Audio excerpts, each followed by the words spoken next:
میں ریلیجن کے طور پر ایک مسلمان اٹھ کے کوئی بات کرتا ہے تو وہ فوراً ان کے کان کھڑے ہوتے ہیں، کیونکہ ان کو پتا ہوتا ہے کہ ان کے بزرگوں نے بھی سٹارٹ ایسے ہی لیا تھا. پہلے مشہور ہوئے، پھر ایک مدرسہ بنایا، پھر ایک چندہ بک بنائی، پھر اپنا ایک بورڈ لانچ کیا، پھر اپنے علماء کریٹ کیے، پھر مدارس کا ایک پورا نیٹ ورک قائم کیا، اور پھر ایک پورا فرقہ کھڑا ہو گیا، خواہ وہ دیوبند کا ہو، خواہ بریلویوں کا ہو، خواہ اہل حدیث کا یا شیعہ کا. اب چونکہ ان کے بزرگوں نے اسی طریقے سے اپنی امپائرز کھڑی کی ہیں تو یہ ہر ایک بندے کے بارے میں سمجھتے ہیں کہ وہ بھی یہی کچھ کرے گا. تو کسی حد تک میرا خیال ہے ان کی سوچ جسٹیفائی ہے. ہم یہ کہتے ہیں کہ یہ آپ کے سوچنے کا انداز بالکل درست ہے، لیکن یہ ذرا لوگوں کو بتائیں کہ ایسے کیوں سوچتے ہیں آپ، کہ آپ کے بڑوں نے اسی طریقے سے کام ڈالا تھا اس لیے ایسا سوچتے ہیں. وہ کہتے ہیں ایسا ہو نہیں سکتا کہ کوئی بندہ اس طرح کا بھی ہو کہ نہ وہ فرقہ لانچ کرے، نہ وہ مسجد بنائے، نہ مدرسہ بنائے، نہ چندہ بک بنائے، الٹا اپنی جیب سے کھلائے. یہ ہو نہیں سکتا. میں بھی ویسے آپ کے ساتھ ایگری کرتا ہوں، ایسا ہو نہیں سکتا، لیکن ہو گیا جائے. ہاں اور اینڈ رزلٹ آپ کے سامنے ہے. نہیں آگے چل کے دیکھیں گے وہ کتنا آگے ٹرنا ہے یار، 14 سال ہو گئے نہیں آلے تو دیکھو نا، پتہ نہیں کیا کرے آگے جا کے. یہ پوری زندگی ان کے بڑے علماء مولانا مودودی رحمہ اللہ تعالی کو کیا کیا گالیاں دیتے رہے، یہاں تک کہا کہ ان قریب اس نے دعوی نبوت کر دینا. نعوذ باللہ. مودودی صاحب کے اسٹوڈنٹس ان کو کہتے تھے سر کوئی جواب دیں. انہوں نے کہا کہ میں دعوی نبوت کیے بغیر دنیا سے چلا جاؤں گا اور مر کے انہیں جواب دوں گا. اللہ اکبر. سرکار آج مولانا مودودی رحمہ اللہ کو 44 سال ہو چکے ہیں آلموسٹ دنیا سے گئے ہوئے. 1979 میں ان کی ڈیتھ ہوئی تھی. ان 44 سالوں میں تمام مکاتب فکر کا کوئی ایک حق گو عالم بھی پیدا نہیں ہوا جس نے اپنے ان بڑے بزرگوں کے گناہوں کی معافی عوام سے مانگی ہو جو مودودی صاحب کے اوپر یہ جھوٹا الزام لگاتے تھے کہ یہ دعوی نبوت کر کے مرے گا. کم از کم اتنی حیا تو کر لیتے. توفیق ہی نہیں ہوئی، اللہ کی طرف سے توفیق نہیں ملی نا. یہ اس بات کا ثبوت ہے کہ اللہ تعالیٰ نے اس پورے کے پورے طبقے سے ہی اپنا ہاتھ اٹھا لیا ہوا ہے، ورنہ انہیں توفیق ملتی نا.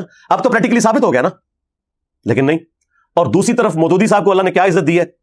اللہ نے انہیں ڈاکٹر اسرار جیسا ایک روحانی بیٹا دیا، ٹھیک ہے جی، جن کے ذریعے وہ کام جو انہوں نے کتابی شکل میں تفہیم القرآن کی شکل میں کیا تھا، بیان القرآن کے ذریعے ویڈیوز کی فارم میں پوری دنیا کے اندر قرآن کی تفسیر پہنچی. اللہ تعالیٰ نے انہیں ایک روحانی بیٹی دے دی جو ان کے جماعت کے ایک رکن سرگودا کے جو امیر تھے جماعت اسلامی کے، ان کی بیٹی ڈاکٹر فرحت ہاشمی. اس ایک بیٹی نے قرآن کی دعوت پوری دنیا کے اندر عام کر دی. تو مودودی صاحب کا فیض تو ماشاءاللہ دنیا میں نظر آ رہا ہے. مجھے تو کسی پرانے بزرگ کا بھی فیض نظر نہیں آ رہا اس فارم کے اندر جو اس طریقے سے مودودی صاحب کا. ڈاکٹر ابو امینہ بلال فلپس جو امریکن سٹیزن تھے، کرسچن تھے، پھر ایتھیسٹ ہو گئے. الٹیمیٹلی مودودی صاحب کا ایک چھوٹا سا کتابچہ انہوں نے پڑھا فائنینشیل سسٹم آف اسلام کے اوپر، وہ مسلمان ہوئے. پھر وہ سعودی عرب آئے، عربی میں ڈپلوما کیا، پھر پی ایچ ڈی کی حدیث کی فیلڈ میں. پھر جب 92 کے اندر امریکن فوجیں بلا لی تھی سعودیہ والوں نے صدام حسین سے بچنے کے لیے، اس دوران ان کو انہوں نے ہائر کیا امریکن فوجیوں کے سامنے اسلام کو پیش کرنے کے لیے. کتنے لوگ مسلمان ہوئے، ہزاروں امریکن مسلمان ہو چکے ہیں ابو امینہ بلال فلپس کی دعوت کی وجہ سے. اور وہ خود مسلمان ہوا ہے مودودی صاحب کو دیکھ کے نہیں، سن کے نہیں، ان کی ایک تحریر پڑھ کے. ٹھیک ہے، تو مجھے بتائیں وہ علماء جو اس وقت ان کو گالیاں دیا کرتے تھے، آج انہیں معافی نہیں مانگنی چاہیے؟ مودودی صاحب کے اپنے بیٹے نے یہ بیان کیا ہے کہ مودودی صاحب اس مسجد میں جمعہ پڑھا کرتے تھے جس مولوی نے اپنے اوپر لازم کیا تھا کہ ہر جمعے کے خطبے میں اس نے مودودی صاحب کو تمام ادبی گالیاں دینی ہے. حتیٰ کہ ایک خطبے میں تو اس نے یہاں تک کہہ دیا کہ یہ جو مودودی صاحب نے بیٹھا ہوا ہے نا، یہ مر جائے اور اس کی قبر کے اوپر جو گھاس اگے گی نا، اور کوئی بکری وہ گھاس بھی کھا لینا، اس بکری کا گوشت بھی حرام ہے. لا حول ولا قوت الا باللہ. اس لیول کا بغض اور زہر ایک مولوی کے اندر ہی ہو سکتا ہے. یقین کریں یہ کسی دنیا دار میں بھی نہیں ہوتا. کدھر اس کا دماغ جاتا ہے؟ تو وہ بیٹا کہتا ہے میں تو گھر آ کے ناراض ہوا. میں نے کہا جی اماں جان، نہ تو میں نے جمعہ وہاں پڑھنا ہے نہ ابا جی کو جانے دینا. تو مودودی صاحب وہی ٹھنڈی طبیعت، انہوں نے کہا بیٹا اس سے کیا فرق پڑتا ہے. آج اس مولوی کا نام مجھے بھی نہیں پتا، ٹھیک ہے جی، نہ اس کی مسجد کا کوئی تعارف ہے. بس یہ مثال تھوڑی سخت ہے لیکن سمجھانے کے لیے کہ ابو جہل کا تعارف آج رسول اللہ کی وجہ سے ہے صلی اللہ علیہ وسلم، اور اس مجہول یعنی ان نون مولوی کا تعارف مودودی صاحب کی وجہ سے ہے. اس سے زیادہ اس کی کوئی اہمیت نہیں ہمارے لیے. That's all. کیا فرق پڑتا ہے؟ تو اس طرح کے جو جھوٹے الزامات لگاتے ہیں اپنے اوپر خود غور کیا کریں. جب یہ مجھے قادیانی کہہ رہے ہوتے ہیں تو انہیں شرم نہیں آتی ہے کہ جن کے بزرگوں نے اشرف علی رسول اللہ کلمے کو انڈورس کیا ہو، چشتی رسول اللہ کلمے کو پرنٹ کیا ہو، اس کو انڈورس کیا ہو، اور جو شخص ان غلطیوں کے اوپر بھی عوام الناس کو مطلع کرے اور ختم نبوت کے اوپر کام کرے, صرف اینٹی قادیانی کام نہ کرے, اس کے اوپر قادیانی ہونے کا الزام بڑے دبنگ انداز میں لگاتے ہیں اعتماد کے ساتھ. تو اس کا مجھے تو کوئی نقصان نہیں ہوا. جو بھی بندہ ویڈیو دیکھتا ہے اسے پتا چل جاتا ہے کہ یار یہ تو بات ٹھیک کر رہا ہے. ہمارا تعارف ہی مخالفین کی وجہ سے ہوا زیادہ. ہمارے پاس تو کوئی چندہ بک نہیں تھی, نہ کوئی مدرسہ تھا, نہ مسجد تھی کہ جس میں ہم ہر کارے بھیج کے تو اناؤنسمنٹ کرواتے. مجھے تو کسی مسجد میں کوئی درس بھی نہ دینے دے, ٹھیک ہے, تو مجھے کیا فرق پڑتا ہے. تو اس طرح کی جو حرکتیں کرتے ہیں نا, چونکہ ان کے بڑوں نے اسی طریقے سے کام ڈالا ہوا ہے, وہ یہ سمجھتے ہیں کہ یہ بھی یہ کچھ کرے گا.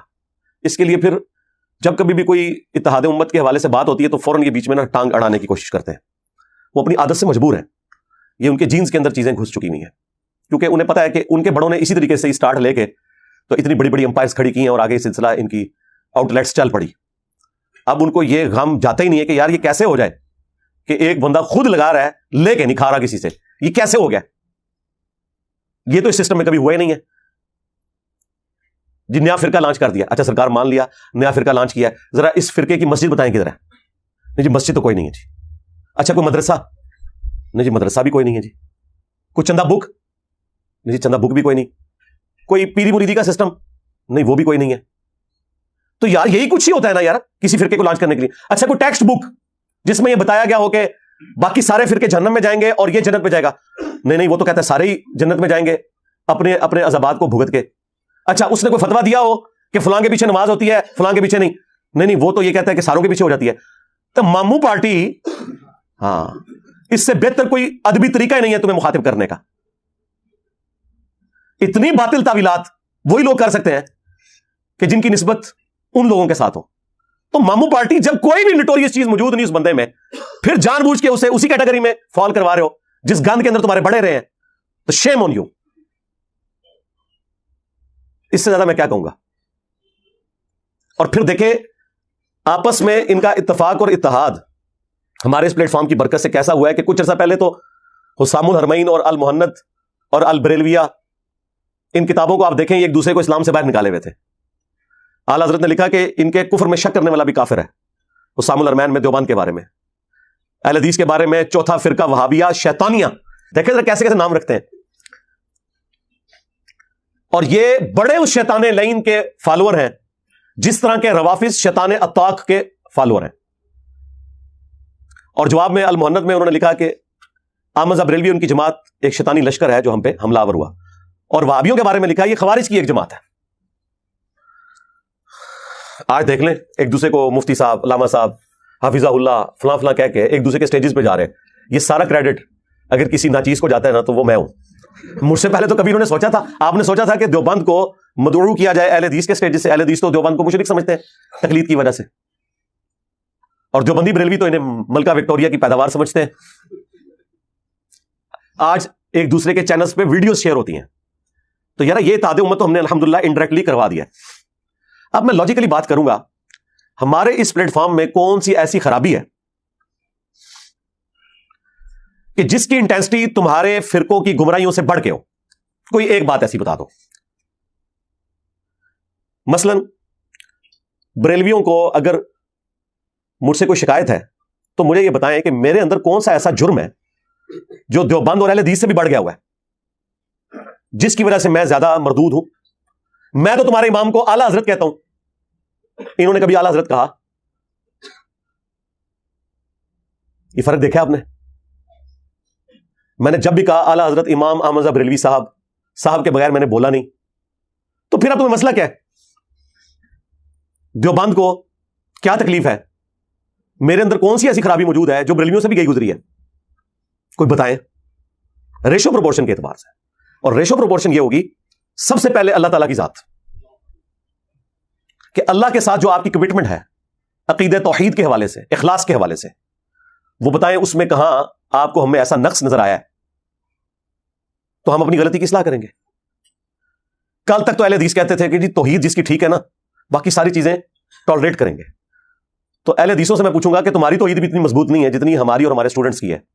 آج ماموں کی محبت نے تمہیں اس طرح گمراہ کر دیا جس طرح کہ بنی اسرائیل کو بچڑے کی محبت نے کر دیا تھا اور انہیں پلا دی گئی تھی, اور وہ اس لیول پہ اترا ہے کہ سورۃ النساء میں اللہ تعالیٰ فرماتا ہے کہ یہ یہودی کہتے ہیں کہ مسلمانوں سے تو مشرکین عرب بہتر ہیں, حالانکہ یہودیوں کو پتا تھا کہ مشرکین عرب حضرت موسیٰ علیہ السلام کو نہیں مانتے, اور مسلمانوں کا تو ایمان ہی مکمل نہیں ہوتا موسیٰ علیہ السلام کے بغیر. لیکن نہیں، گیر الٹا لگ گیا. اور آج سیم وہی کام اہل حدیث کر رہے ہیں کہ وہ کہتے ہیں نہیں جی بریلوی بھی بہتر ہے، دیوبندی بھی بہتر ہے، شیعہ بھی بہتر ہے، یہ سب سے بدتر ہے. کیوں؟ توحید نہیں، توحید تو بہت اچھی ہے. پھر کیا مسئلہ ہو گیا؟ تقلید نہیں جی، نہیں تقلید والا بھی کوئی ایشو نہیں ہے. مسئلہ کیا ہے؟ مسئلہ ماموں. اس کا مطلب ہے کہ ماموں کا درجہ اللہ، اس کے رسول، اہل البیت، خلفائے راشدین سے بڑھ کر ہے. جب اس لیول پہ کوئی بندہ پہنچ جائے تو اسے یہی کہا جائے گا کہ تیرے لیے اس کی محبت آراستہ کر دی گئی، جس طرح کے بنو اسرائیل کے لیے بچڑے کی محبت آراستہ کر دی گئی تھی. بس اس سے زیادہ تجھے کیا کہا جائے؟ ورنہ ریشو پروپورشن تو ہونا چاہیے تھا. گمراہی میں ہمارا آخری نمبر ہوتا. جب توحید بھی ان سے بہتر جنہیں تم گمراہ سمجھو، عقیدہ رسالت بھی ان سے بہتر جنہیں تم گمراہ سمجھو، اب کیا مسئلہ ہے؟ بریلویوں سے پوچھ لیں کہ یار کیا دیوبند اور اہل حدیث کہ بزرگوں نے جو رسول اللہ کی شان میں گستاخیاں کی، کیا انجینئر صاحب ان گستاخیوں کو گستاخیاں نہیں کہتے؟ ہاں جی کہتے ہیں. تو کل تک تو تم کہتے تھے کہ جو شخص گستاخ رسول اللہ وہ ہمارا امام ہے. آج تمہیں کیا تکلیف ہے؟ کیا مسئلہ بن گیا؟ نہیں وہ ہمارے بابوں کو کہتا ہے. کیا کہتا ہے؟ اب یہ بتاتے ہوئے انہیں شرم آتی ہے. وہ کہتے نہیں، وہ کہتا ہے جو کوئی کتابیں بدل چکی ہیں. نہیں چھڑ دو، انہیں بدل گیا نا کتاباں. کچھ سال پہلے تک مناظرے کر رہے سو. ہاں نہیں کتابوں میں تو لکھا ہوا ہے تو نکال دیا آپ نے. نہیں ہماری ذمہ داری نہیں ہے. آپ کی ذمہ داری صرف انجینئر صاحب کے خلاف وی لاگز بنانا ہے، ان پرنٹنگ پریس کے خلاف وی لاگز بنانا نہیں ہے کہ جو اس طرح کی چیزیں آج تک چھاپ رہے ہیں. اچھا یہ ساری باتیں میں کوئی کسی سے ہمدردی سمیٹنے کے لیے بالکل نہیں کرتا ہوں، اللہ کا شکر ہے. میری کبھی خواہش ہی نہیں ہے کہ علماء مجھ سے ہمدردی بھی کریں. یہ کوئی ایسی پازیٹیو ڈگری نہیں ہے جو مجھے چاہیے.